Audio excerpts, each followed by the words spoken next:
Hi friends, welcome to DM Rainbow's Kitchen. நாம இன்னைக்கு நல்ல டேஸ்டியான பஞ்சு போல சாஃப்டான ஸ்நாக்ஸ் ரெசிபி தான் பார்க்க போறோம். இந்த ஸ்நாக்ஸை பிகினர்ஸ் கூட தாராளமாக ட்ரை பண்ணலாம். ரொம்பவே பர்ஃபெக்டாக வரும். வாழைப்பழம் அதிகமாக பழுத்துருச்சு, என்ன பண்ணலான்னு யோசிக்கிறீங்களா? 10 நிமிஷத்தில் இந்த ஸ்நாக்ஸை செஞ்சு பாருங்க. வாங்க இந்த ஸ்நாக்ஸை எப்படி செய்யலான்னு பார்க்கலாம். ஒரு மிக்ஸி ஜார் எடுத்துக்கோங்க. அதில் நல்லா பழுத்து இருக்க வாழைப்பழம் 3 சேர்த்துக்கோங்க. உங்ககிட்ட அதிக அளவில் வாழைப்பழம் இருந்தாலும் நீங்கள் சேர்த்துக்கலாம். இது கூடவே 2 ஸ்பூன் ரவை சேர்த்துக்கோங்க. வறுத்த ரவை வறுக்காத ரவை எதுவாக இருந்தாலும் சேர்த்துக்கலாம். ஃப்ளேவருக்காக 2 ஏலக்காவை இது கூடவே சேர்த்துக்கோங்க. இனிப்பு சுவைக்காக 4 ஸ்பூன் வெள்ளை சர்க்கரை சேர்த்துக்கிறேன்.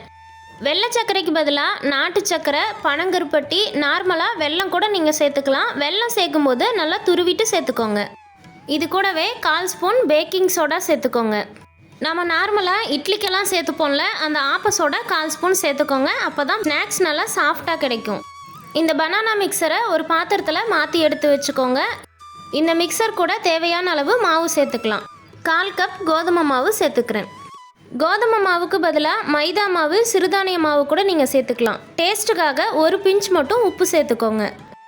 கை வச்சு நல்லா ஒரு முறை கலந்து விடுங்க. கோதுமை மாவுக்கு அளவு எதுவுமே இல்லை. நீங்கள் வாழைப்பழ மிக்சர் கூட சேர்த்து பிசையும் போது நல்லா கெட்டியான பதத்துக்கு வரணும். மாவு பாருங்கள், இந்த அளவுக்கு திக்கான கன்சிஸ்டன்சியில் இருக்கணும். அப்போ தான் எண்ணெய் குடிக்காமல் நல்லா சாஃப்டாக உப்பலாக வரும். கையில் கொஞ்சமாக எண்ணெய் இல்லைன்னா தண்ணி தொட்டுட்டு இது போல் சின்ன சின்ன உருண்டைகளாக பொரித்து எடுத்துக்கோங்க. ஆயில் நல்லா சூடானதுக்கப்புறம் அடுப்பை மீடியம் ஃப்ளேமில் வச்சுட்டு எல்லா மாவையுமே இது போல் உருண்டைகளாக சேர்த்துக்கோங்க. இந்த ஸ்நாக்ஸை ரொம்ப ஈஸியாக 10 நிமிஷத்தில் வீட்டில் இருக்க பொருட்கள் வச்சு செஞ்சு முடிச்சிடலாம்.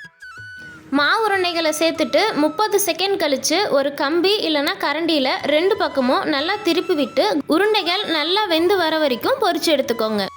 எண்ணெய் அதிகம் சூடாகாமல் பார்த்துக்கோங்க. வாழைப்பழம் சேர்த்துருக்கனால ரொம்ப சீக்கிரமாகவே மாவு கருகிடும்.